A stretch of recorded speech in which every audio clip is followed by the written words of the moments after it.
chaleureux et le traitement dont nous avons été l'objet depuis notre arrivée en terre kenyane. À mes camarades secrétaires généraux des organisations syndicales membres, je ne trouve pas les mots pour vous remercier. Vous exprimer ma profonde gratitude pour la confiance que vous m'avez maintes fois renouvelée comme président de notre organisation africaine.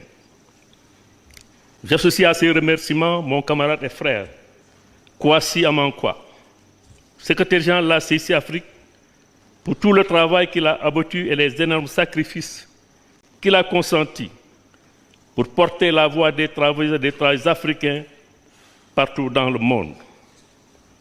Permettez-moi aussi de remercier tous nos partenaires ici présents et nos amis syndicalistes venus d'ailleurs et nos amis qui ont fait le déplacement à Nairobi. Une mention spéciale au directeur général du BT, M. Gilbert Ongo, et l'ensemble de son staff, ainsi qu'à Luc Triangle, secrétaire général de la CSI. Excellences, Monsieur le Président de la République, chers camarades, Mesdames, Messieurs, chers délégués, de 2006 à 2023, voilà 17 ans que notre organisation régionale, la CIC Afrique, gouvernement des travailleuses et des travailleurs africains, s'emploie à rendre les conditions de vie et de travail meilleures dans notre continent. Elle s'est activée à faire respecter les droits humains, à étendre l'éducation pour tous, la protection aux couches vulnérables, particulièrement aux travailleuses et travailleurs de l'économie informelle, à contribuer au développement socio-économique du continent par des propositions, par une participation à toutes les actions menées pour le bien-être et le mieux-être des populations. Elle a joué également son rôle dans les politiques d'intégration, de changement climatique, de bonne gouvernance, de mise en place de services sociaux de base, performants et accessibles à toutes les couches sociales. Sur un autre registre, la CIC Afrique, soucieuse de la sauvegarde des ressources naturelles de notre continent, a toujours attiré l'attention des gouvernements africains sur la nécessité de mettre fin aux effets néfastes des politiques néolibérales sur la vie des populations et d'imposer une législation progressiste aux entreprises multinationales pour assurer la promotion et l'emploi décent et le développement durable. Il est plus qu'urgent que les gouvernements africains prennent des mesures qui tiennent compte de l'avenir des jeunes Africains, qui sont obligés de braver les océans et le désert pour une vie meilleure, laissant derrière eux un continent immensément riche, qui ne demande qu'un sursaut de sa population, qui doit prendre conscience que le présent peut changer et que l'avenir peut être plein d'espoir. Nous avons une forte conviction que la transformation structurelle de l'Afrique ne peut se faire qu'avec les Africains, gouvernés par les Africains et par les Africains. Sous ce rapport, il est nécessaire de faire davantage et mieux dans la bonne gouvernance, la lutte contre la corruption, la promotion de la démocratie, le respect des droits individuels et collectifs. Nous avons foi en la qualité des Africains à affronter les obstacles et relever les défis, comme nous l'avons fait du reste face à la colonisation, face aux politiques d'ajustement structurel, les différentes crises alimentaires, financières, économiques et celles récentes de la pandémie du Covid-19. À chaque fois que l'Afrique,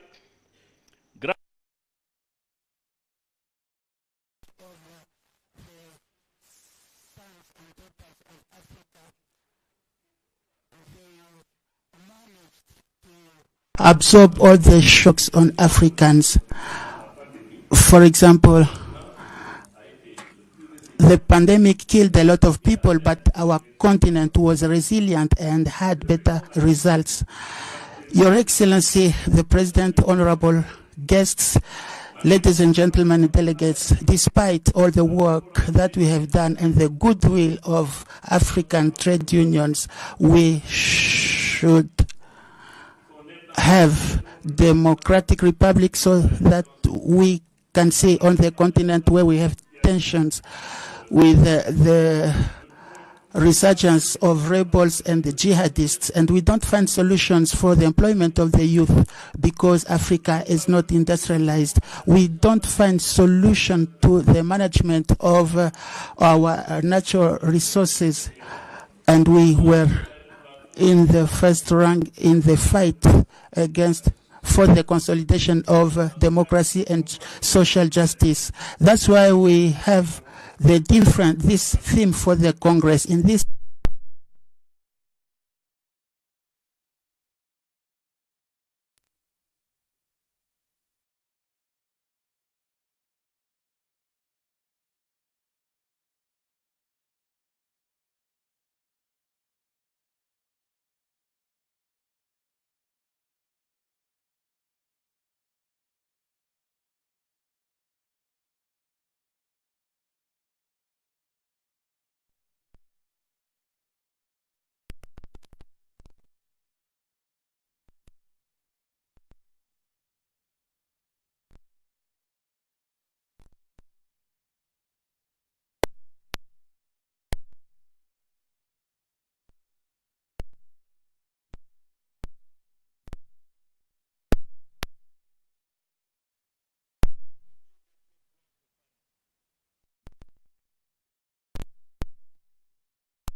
et la Confédération syndicale internationale nous devons rapidement أساسي أفريقيا réaliser ce dossier aux travailleurs et aux travailleuses. مش كنت Peuples africains, le monde est en para que de grands ensembles économiques. trabalhadores africanos possam organizar-se Notre responsabilité en tant para que possamos tomar posições políticas, geoestratégicas e responsabilidade como organizações de to continue. For representativity at the African Union and international organizations, we should also accompany the economic free trade area, which is considered as an area of trade for economies and Africa's for stimulation and economic growth and also job creation. And this will be beneficial to the populations through intra-regional trade. The Fifth Congress will also be, dear comrades, the opportunity to reflect on the theme that we have in the resolutions in order to come up with the solutions to the problems of Africa and the world. Once more, I would like to thank His Excellency, the President and his government and the people of Kenya and Comrade Francis Atwoli for everything that was made so that we can have this meeting.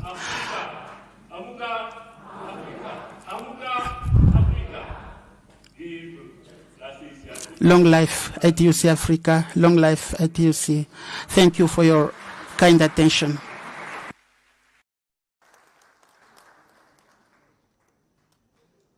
Thank you so much, Mr. Mudikiro. Your Excellency, sir, allow me to invite Mr. Luke Triangle, the General Secretary at ATUC, to make his brief remarks. Welcome, GS.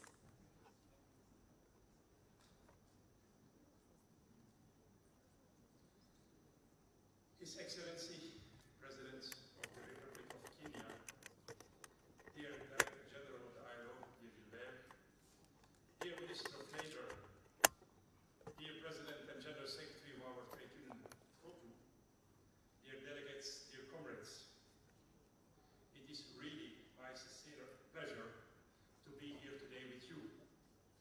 And it's also for many of you the first time that I can meet you in person after so many meetings in the last months and year online.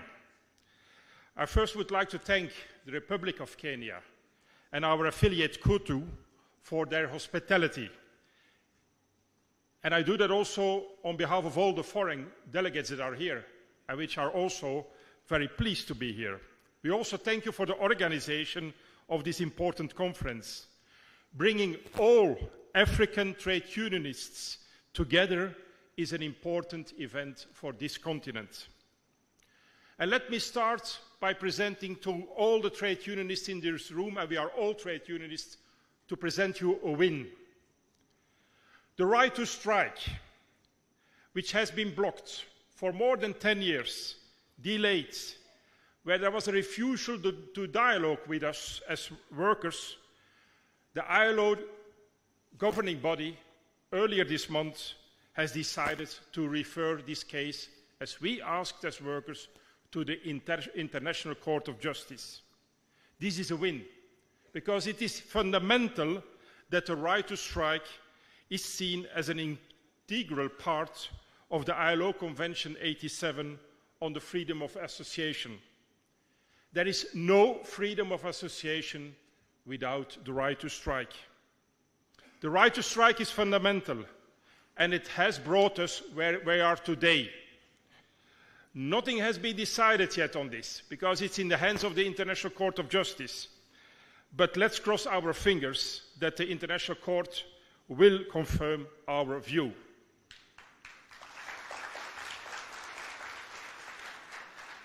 And I want to raise a second point, which is of great concern to all of us. The basis for a fair and equal society is under threat. And that basis is called democracy. Recent reports confirm that democracy is on decline. We see everywhere in the world, also on this continent, a rise of extremism and some politicians that want to divide societies by putting people up against each other. Democracy is where we as trade unions stand for. Respect for human rights, equality, freedom of real free elections, right for minorities, and much more. All core values for us. Today, these values are under attack. We see a rise of autocracies, and in several countries, no real free elections anymore, no respect for the voice of people. Unfortunately, this decline in democracy goes hand in hand with the decline of workers' rights and trade union rights. We are the largest social movement in the world. We are also the largest defenders of democracy. Being the largest movement defending democracy, we are unfortunately also the first targets of those that want to destroy democracy. We are their biggest opponents. They target us and workers first. And we must fight for democracy, because fighting for democracy is fighting for workers' rights and trade union rights. That's also why we, as ITUC, will launch a campaign for democracy. And our General Council that will meet in December, we will propose to decide on that there. And now I will continue a little bit in French. Troisième, Amuka Africa. Deux mots qui en disent long sur le terrain.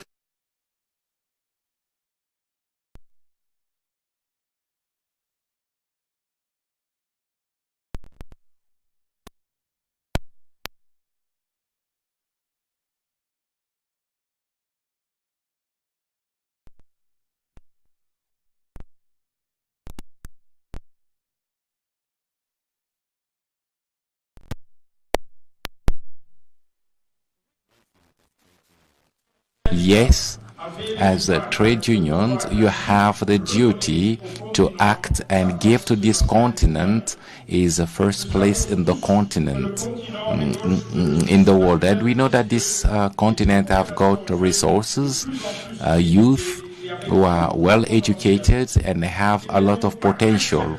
So this is not it is not acceptable that half of the population lie in poverty, and most countries receive few in terms of revenues. Wake up, Africa. Amka, Africa. Yes, it is time for Africa to take up the challenge, as it is well said in the declaration of this Congress. This is a fight and partnership, and this is necessary, and we should be fighting together at the same level of to make sure that the social justice will be there, because Africa needs to receive what it deserves based on its contribution to the world. As a trade movement, we have to get into a crusade against inequality, and we have to fight for the creation of decent employment, decent jobs, and the respect of human rights, and the right of trade union to improve the work and fight against the informal work, so that they could be using the pretext not to regulate the right to work. In order to succeed, we have to act using other levers that have bad impact, negative impact, to allow a better distribution of resources. And we have at the national level work to benefit workers and improve the GDP. And we have to influence development and be able to monitor all the activities and make sure that the dividend will not only go in the pocket of the rich, but go into the pockets of the population and create decent jobs, better jobs that will target the most vulnerable people. A fight against the fiscalization and to attract more investment. Back to English. Are more investment in promising sectors that create green jobs, more justice in the energy transition.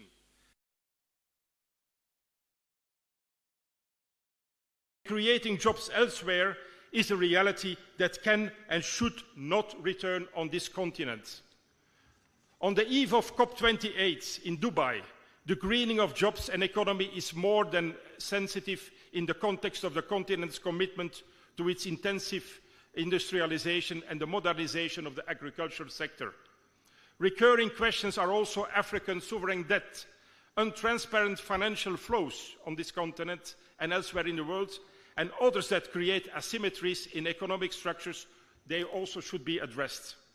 And to have success, dear comrades and dear delegates, we will need increasingly strong representative unions capable of to commit to collective bargaining and playing their role in social dialogue. We are also part of the ITUC's Africa's commitment to continue this work, to fight against the proliferation of unions on this continent while respecting the right of workers to affiliate with the organization of their choice without any interference. We must strengthen our representativeness. We must strengthen our financial viability. We must organize every worker, also young people, also people that have no job, women, disabled people, migrants, without any distinction of race, ethnicity, religious and ideological beliefs, sexual orientations and others. If we do that, we will be stronger. Any approach to create trade union unity on the continent will always be supported, because it will allow all unions and all workers to be more effective, to have more influence in our relations to the African Union, the African Development Bank, and other multinational institutions. It will make us stronger to the UN 2030 agenda and its SDGs. It will make us stronger in our work in the ILO, the organization that has a very important place in our work and in our hearts. Gilbert, you have the support of all of us in your daily work. Congress members and distinguished guests, Thank you for the invitation, the good organization, and the excellent quality of the welcome from the host country, Kenya.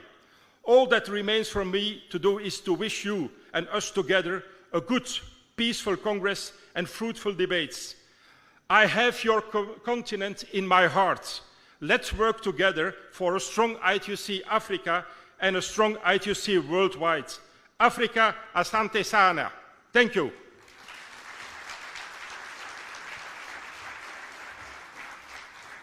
Thank you so much, Mr. Luke Triangle. Your Excellency, it's my singular duty now to welcome Her Excellency Mia Amor Motley, the Prime Minister of Barbados, to deliver her speech virtually. Welcome, Your Excellency.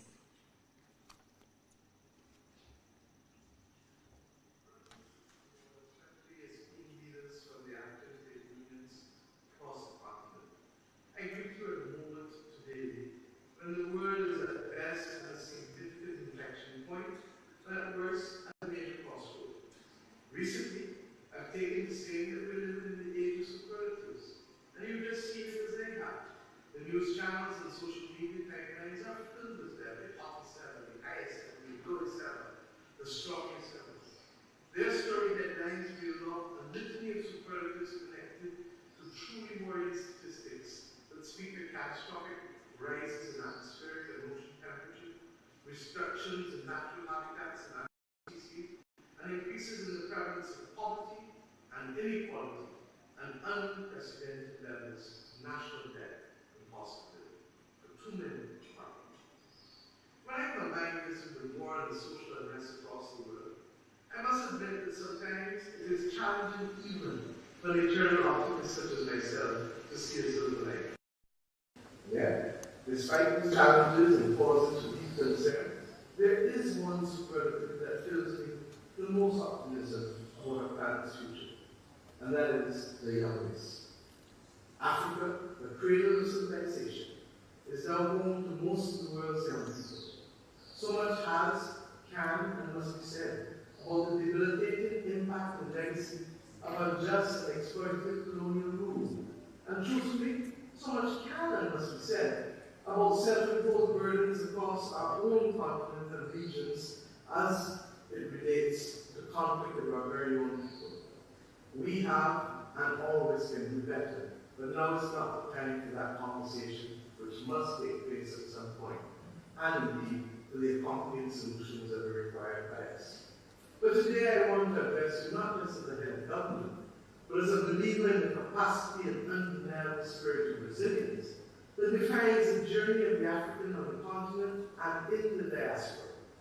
I address you today as a believer in African people, inventors, creators, makers of all things, leaders, builders, nurturers, all of these things that have made a defining difference, but above all else, as workers. My friends, Africa is young and rising, but you know that. And it is my fundamental belief that the entire planet will surely benefit from what is about to happen in Africa over the next few decades. In order for Africa, however, to truly rise and to uplift the lives of its people and doing so positively among to impact the world across all continents, as I believe it has the potential to do, there must be an urgent and strategic focus placed on converting Africa's age dividend, its demographic dividend, into the fuel for economic expansion and growth that we need it to be. With over 12 million young Africans entering the labor market each and every year, policies and systems need to be built to see the training, empowerment, and creation of new high-quality job opportunities for its young workers. And this is why Africa and the world needs you, my brothers and sisters, as trade unionists, to bridge the gap between African policymakers and the private sector. In our own country, the tripartite arrangement between labor and the private sector has made a definable difference to the quality and character of our development. When others told me that we could not impose a minimum wage in the middle of a COVID-19 pandemic, we said absolutely not. We are not going to agree with you. Because at the very time that our workers need protection is when we must step up to give it to them. And hence, we took the decision, even though it was inconvenient to both government and the private sector so to do, recognizing that at times of great instability, when you impose that floor below which nobody should fall, is when it is most needed to ensure that we protect the most vulnerable amongst us. To convert Africa's population wealth into socio-economic wealth, Africa also needs industrial growth on scale. And without scale, there can be no real transformation. While Africa can be well proud of the success stories of entities like M-Pesa and Andela, I'm talking about a scale of growth driven by the creation of hundreds of new companies and millions of new jobs, respecting that floor for workers that I just spoke about.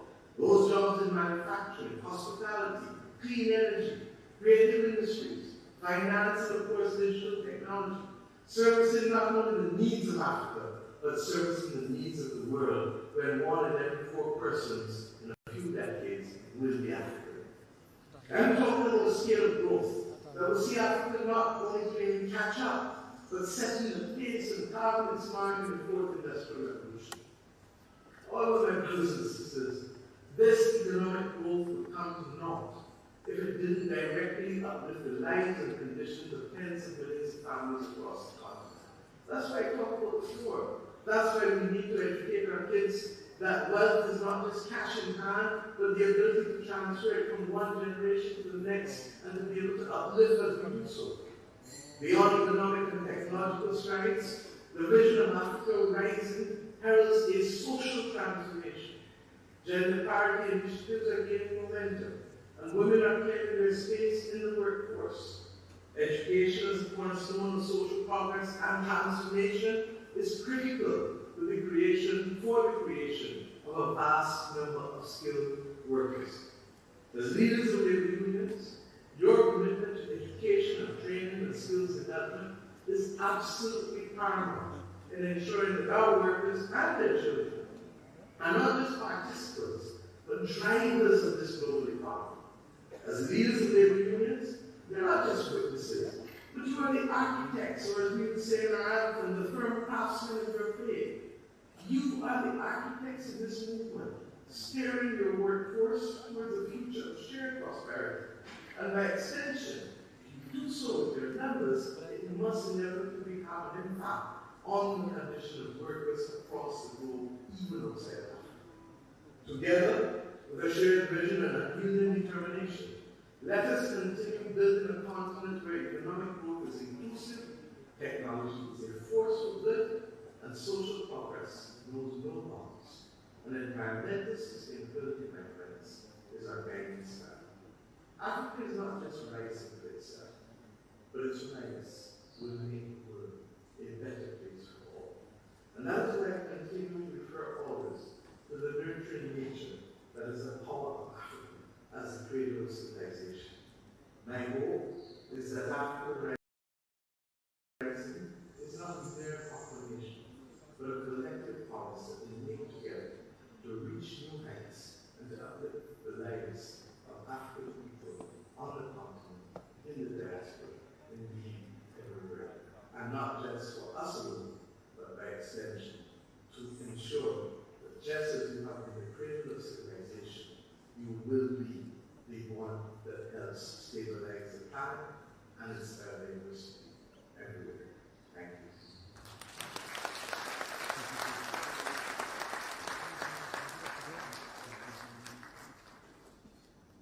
We thank Her Excellency Mia Motley, Prime Minister of Barbados, for joining us virtually. Your Excellency, allow me now to invite Director General of International League Organization ILO, Mr. Gilbert Kako, to come and address us. Welcome, sir.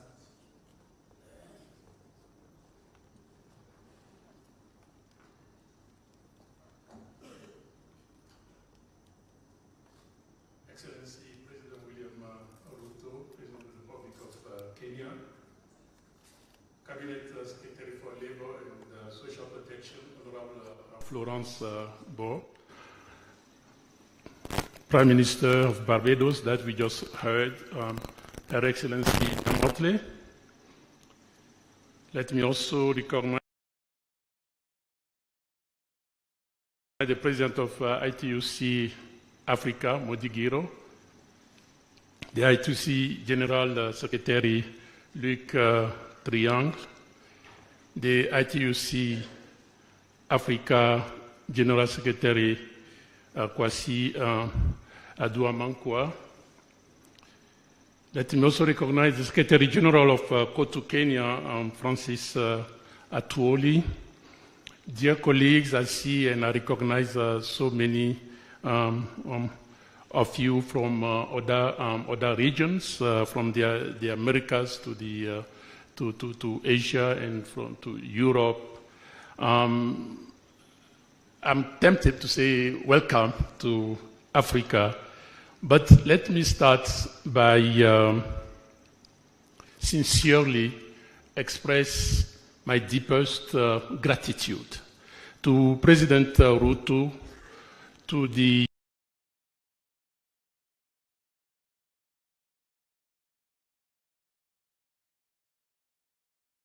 government and the people of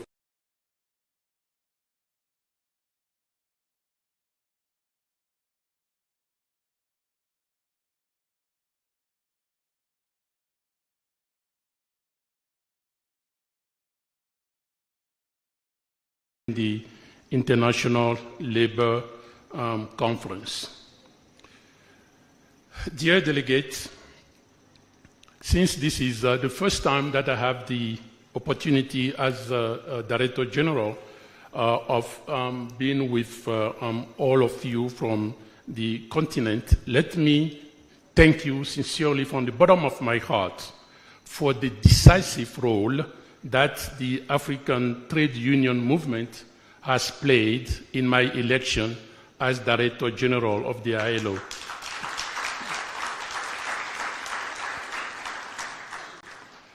I would also like to express my personal appreciation to Kwesi, my brother, for your determination, for the job that you have carried out to advance the workers' rights and the interests all over the continent.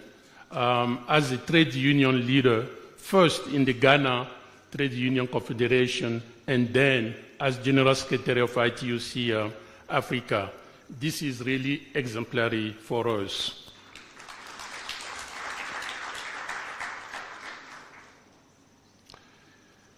Dear colleagues, the theme of your Congress, Amka Africa, Wake Up Africa, echoes the common desire of organized labor and the ILO to address the many contemporary challenges facing African labor market. And these include climate change, these include globalization, these include technological development, demographic shift, and also geopolitical tensions fueled by conflict and unfortunately by wars. Our common mandate to ensure lasting peace and decent work for all has never been more relevant than today in the face of chronic manifestation of unemployment and development which weigh disproportionately on African youth and African women in particular. Combating poor working conditions, combating poverty, combating inequality, and increasing informalization remain key priorities. We also need to eradicate the scourge of child labor from the continent. Right now, 41% of children in Africa between the age of 5 and 14 are involved in economic activities. And this got to stop. We owe our children a better future. Addressing these difficult challenges requires new perspective and a renewed commitment from African government to engage in social dialogue with our social partners. And talking about our social partners, I would like to recognize Jackie Mungo I didn't see you, so I didn't recognize you at the beginning. Thank you for being with us. It also calls for increased integration of economies. The ILO therefore commits to ensuring that the African Continental Free Trade Agreement becomes the driving force for socio-economic transformation and increased opportunity for decent work. Looking at your Congress draft resolutions, I am encouraged to see several points of convergence with ILO priorities. First, the need to address the plight of African migrant women and men. Too often, they fall victim to human trafficking or die in their quest for better working and living conditions. The ILO supports your call to promote voluntary and right-based governance of migration alongside campaign to end discrimination, racism, and xenophobia.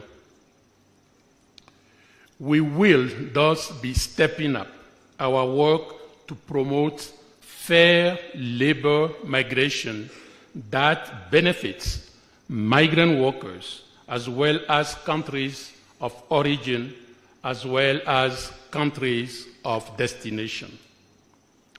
Dear colleagues, the achievement of social justice calls for the urgent realization of freedom of association and collective bargaining. The recently held ILO governing body approved a strategy for the promotion and implementation of the right to collective bargaining. And this, together with a greater focus on freedom of association, will allow the ILO to step up its effort for the effective realization of these two enabling rights. At a time when so many workers are grappling with rising cost of living and declining purchasing power, the tripartite meeting on living wages to be held in 2024 should be instrumental in shaping consensus and enhancing ILO leadership, advocacy, and support to constituents in this critical area. The extension of social protection is another common priority in the fight against poverty and the fight against inequalities. The ILO will therefore leverage the momentum created by the Global Accelerator on Jobs and Social Protection for Just Transitions to build and finance social protection systems. Dear colleagues, I would like to welcome the importance you attach to the promotion of a safe and healthy working environment as a new fundamental right. The governing body adopted a global strategy to promote the ratification and the implementation of the two new core conventions. In our continent, 22 countries have ratified Convention 155, and 16 have ratified Convention 187. I really count on your support to help us increase the ratification and implementation rates of these instruments. The urgency of promoting gender equality and addressing violence and harassment in the world of work is another priority that I share. To date, we have reached 36 ratification of Convention 190, including 25% from African countries. These efforts, I trust, will continue. Last but not least, you call for improving the regulation of digitalization, and that call is timely. The ILO has placed for the 2025 conference agenda a standard-setting double discussion on decent work in the platform economy. This aims to develop a legal framework for a just digital transition with decent work at its core. Dear colleagues, the governing body recently endorsed the establishment of a global coalition for social justice. The coalition will increase multilateral cooperation, partnership, and actions on the ground in order to advance the social justice and decent work for all, the fighting against inequalities, the fighting for equal access to opportunities, the fight against exclusion has to be at the core of our daily work. The coalition's work is also a contribution for the UN Social Summit in 2025 and the post-2030 Global Development Framework, the Social Summit that we all hope will be endorsed or decided by the resolution of the UN General Assembly by the end of the year or so. And the role of unions in shaping the global coalition is essential. So I really look forward in working closely with you all so to accelerate progress towards social justice and together shape a new social contract. Indeed, we need a new social contract in this world. In closing, let me commend again the President of ITUC Africa, Modi Giro, and his General Secretary, Kwesi, alongside the team for a sterling contribution to the union movement. To the new leaders who will be elected, let me assure you of my commitment to work with you in our common struggle for a better world, in our common struggle for social justice. I thank you.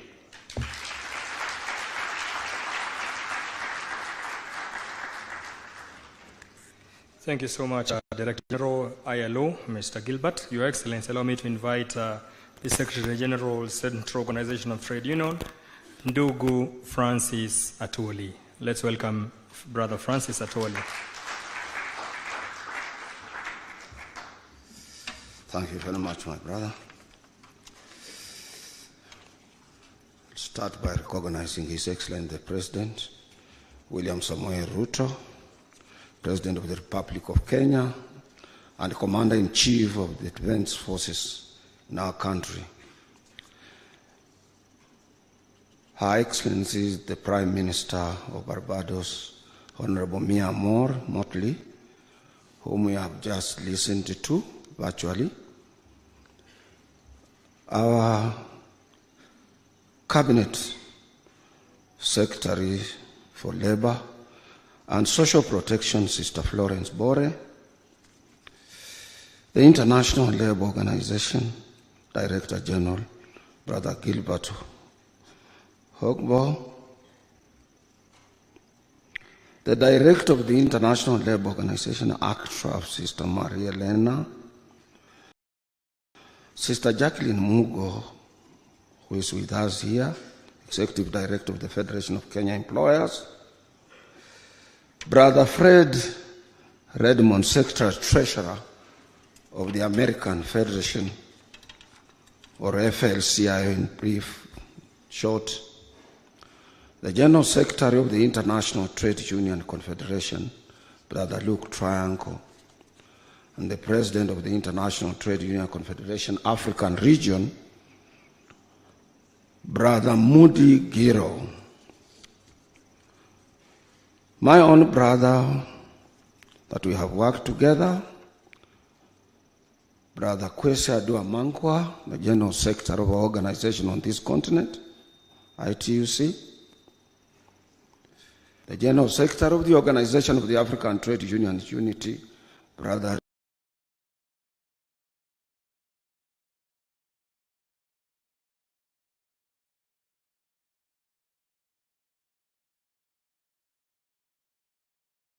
Zik Masood,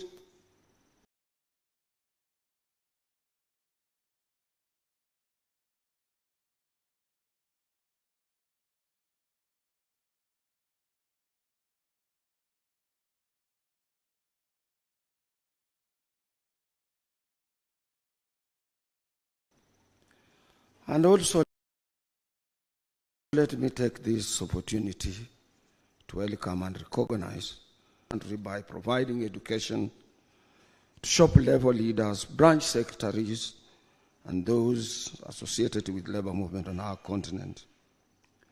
Invited guests, delegates, brothers and sisters, I will try to be very brief so that I don't tire my president, whose schedule is so busy, and he has found time to come out of it to be with us. First and foremost, let me thank you, Your Excellency the President, for our Republic, for finding time out of your busy schedule to be with us this afternoon, and particularly for always creating time for the working people of our country whenever we call upon you. I remember vividly, Mr. President, that on the 14th February this year, when our organizations, that is the Central Organization of Trade Unions Executive Board, and affiliate general secretaries called on you at State House in Nairobi, you made 4 promises, but I will mention only 3, because the 4th one we are still negotiating. That you committed to fulfill. First, when we invited you to join us during the 1st May International Labor Day celebrations as our worker number 1 to Uhuru Gardens, to attend and preside over the celebrations during that wonderful day of our year calendar, we saw you in person, you left, and you came back at our luncheon and more so, to explain to workers how you want to put up houses for Kenyans. Secondly, we requested you kindly to allow us to ask the Director General of the International Labour Organization to invite you to attend the 111th International Labour Day Conference in Geneva, and on receiving the invitation, you responded positively and attended this important annual event of the International Labour Organization in Geneva, Switzerland. And this was a big honor, not only to Kenyan workers, but Africa, as well as making history to our country being the first president to attend the ILC. Thirdly, Mr. President,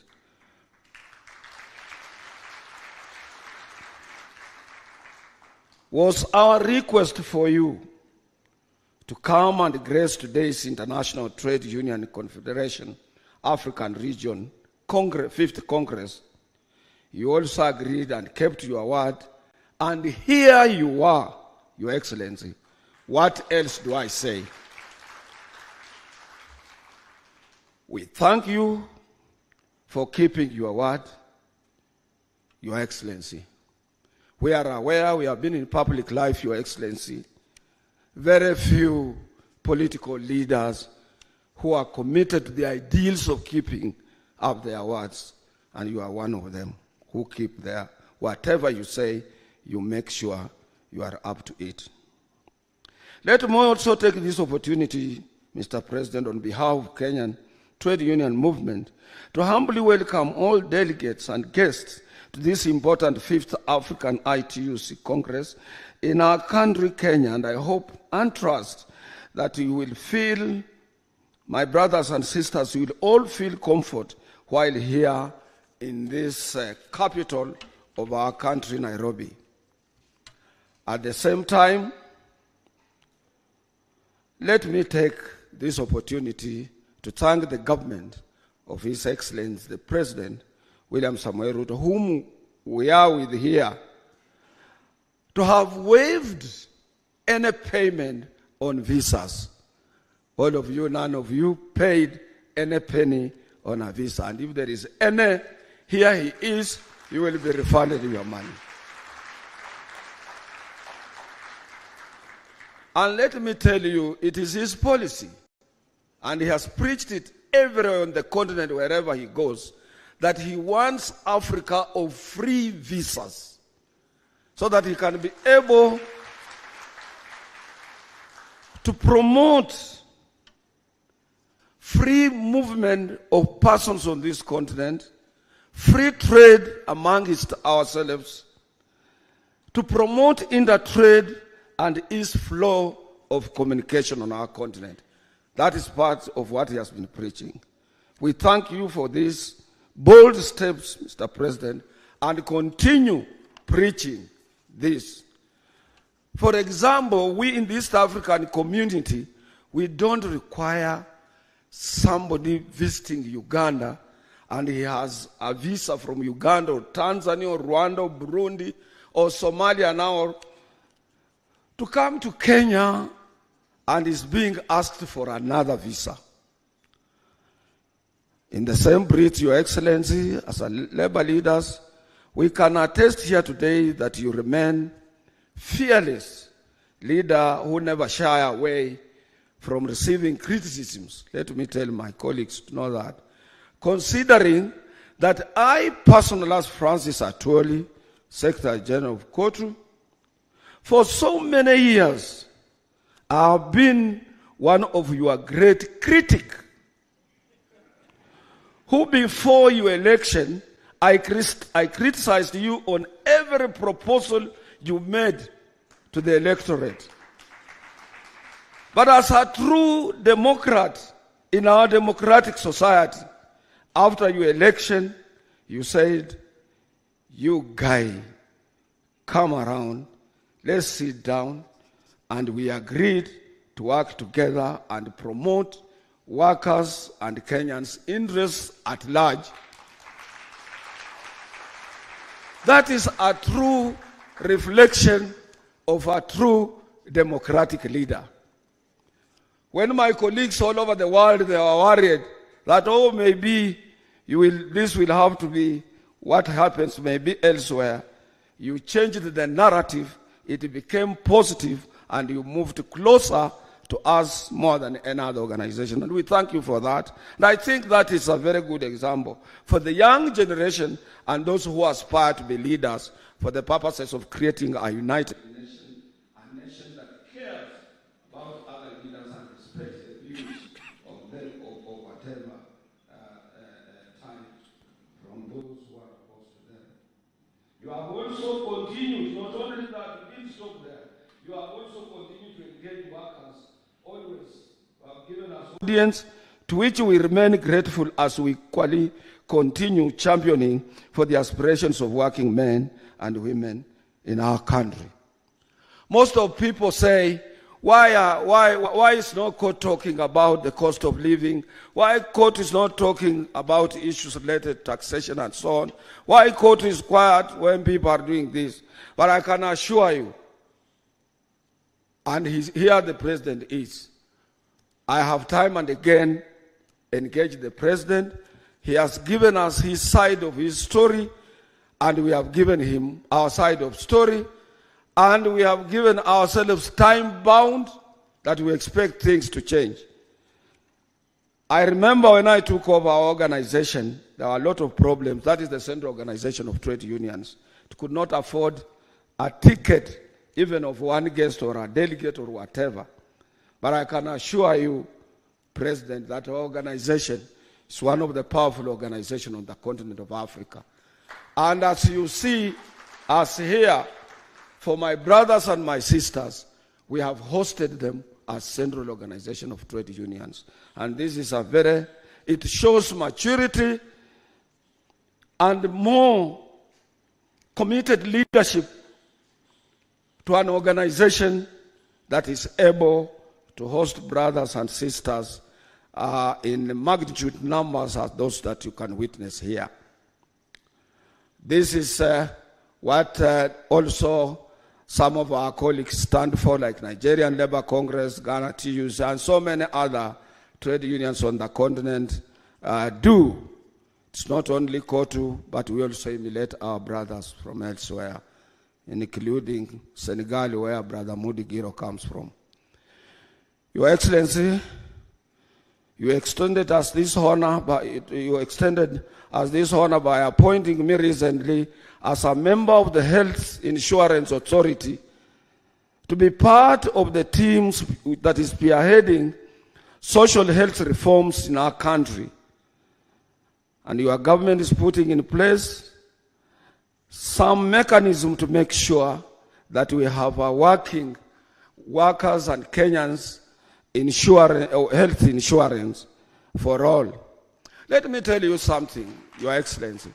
You might think that is small. We do appreciate. It has been to my dream. And I want to tell those, I wish those who are in my age bracket, and say from 40 years or 35 years now, up to where I am, if you close that door there, and you ask your police officers to carry out inspection in our pockets and in our handbags, and extend it to our rooms or our cars, you will be required to have cartons and cartons to fill the tablets of the medicines, capsules, and what type of medicines that these people work with. We live on tablets, we live on medicines, and we need to have a working health insurance authority. And that is why I support that. I will be there. If anything goes wrong, Your Excellency, I will raise an alarm, because that is the area of our concern. And even those who are below 35, Your Excellency, for your information, they also require blue tablets. And they need to be, after they get problems with the blue tablets, they require sound Health Medical Insurance Authority. Brothers and sisters, KOTU Kenya is honored to host the 5th Congress of the International Trade Union Confederation, Africa, under the theme, Amuka Africa. I want to thank ITC. Amuka Africa. Amuka Africa. To have translated that awake into our national official language of Kiswahili, that let Africa wake up. And that has been your policy, Mr. President. Wherever you have gone, you have highly talked about Amuka Africa, on global financing, on global unity, on global participation in international fora, and in everything that you thought Africa should take a center stage. You have always talked without fear of contradiction, and we support you for that.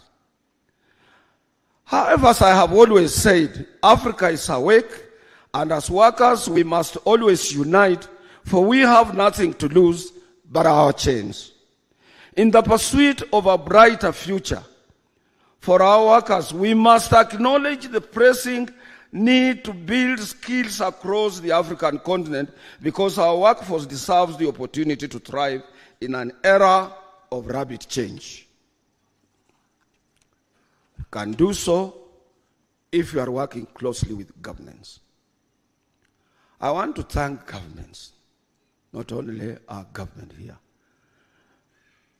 When we were in our meeting in Geneva, that is the governing body where I represent workers in this region. Sorry, Sister Jacqueline, it's a little bit painful. But government supported us to make sure that we win a vote to refer the right to strike to the International Court of Justice. Where there is an arbitration, where people are not understanding, let other people arbitrate us. And if you are not working with governments together, moving with governments together, they would have left us alone. And that is why there are things under social tripartism that both employers, workers, and governments must move towards one line. And the three are anchored at the International Labour Organization like this.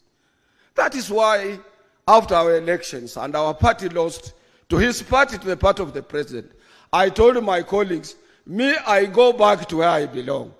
Because where I belong is in social tripartism, social dialogue, and an area of collective bargaining. I want to thank our employers. They have talked a lot about cost of living. But I want also, it's unfortunate that when I asked my handlers whether Jacqueline would be coming, there was no that confirmation and so on. Jacqueline would have been able to tell us because he has been talking about. Now, as the world is gearing up towards the COP28 that will be taking place in Dubai, I call upon all of us not to forget the clarion call for just transition that ensures that as we move towards a sustainable future, the rights and well-being of workers are safeguarded. But I have also told my colleagues that just transition does not only mean our areas of comfort being safeguarded by this clarion call.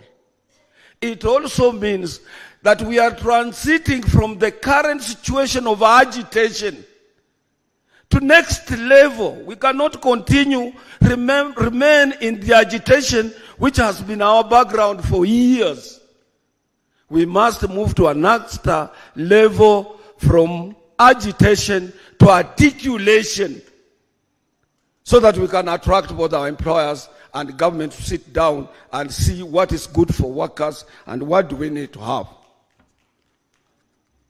Furthermore, we must remain true to our commitment of ending gender abuses in our workplaces through foster environments where all workers, regardless of gender, can contribute their talents without fear of discrimination or harassment.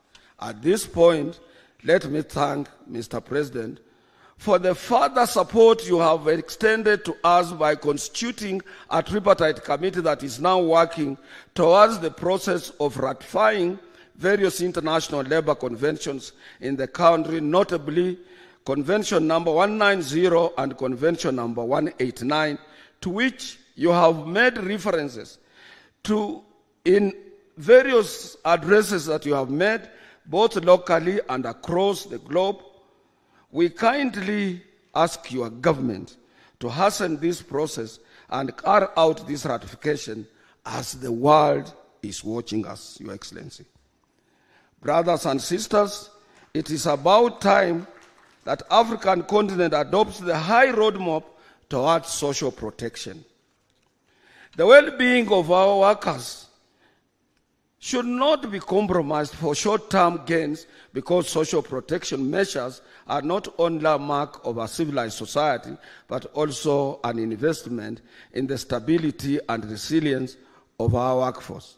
And on this note, I want to thank Your Excellency for having said that let us, we in Kenya here, change our contribution to a little bit higher contribution so that when one is retiring, he has something to carry with him at home. I thank you for that. We used not to see that. We used to take the government to court on the same, but I think if that care is taken, then that will be all right. Lastly, I want to appeal also to my colleagues who are here. What we need to do is like what others do. Let government have our money if there is money. But let us also carry out audit on that so that we can complain. Sometimes we make complaints and we don't audit. And when we don't audit, whom do you claim? Brothers and sisters, let me, as I wind up, remind us that in this age of rapid digitization, unions must evolve and fight to remain relevant by inventing new approaches towards membership drive that is so sophisticated and organized for our member sustainability.